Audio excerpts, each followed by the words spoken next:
继续来看另外一出已经播出的电视剧《咱甲恶的距离》，收视率真悬，真侪人拢讲好看。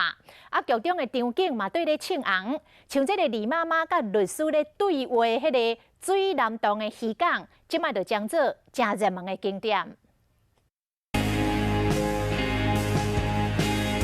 咱甲恶的距离播出以后，风评真好，伫美国网络电影资料库 IMDB 顶面摕到9.5的超高分，剧中的景点嘛对你请起来。你的红茶牛奶，谢谢。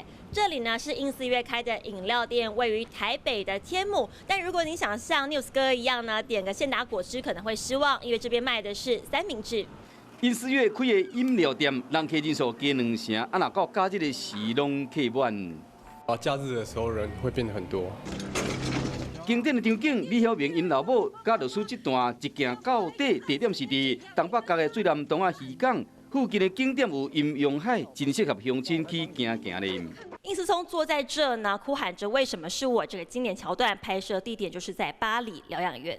清月八里疗养院交平上班的所在，其实是患者的交易中心，徛伫林美俊月头的场景，会使看到淡水河的出海口有一份宁静的水。这部戏播完之后，是不是一般民众的态度也比较友善？多少有一点友善啦，尤其是在社群网站上面。另外，李晓明犯案的戏院，伫新闻顶的武昌街，谢静文就是伫咧这个角度啉咖啡，真侪场景拢被吹出来。咱乡亲嘛使考虑来一撮咱甲恶的场景的游览。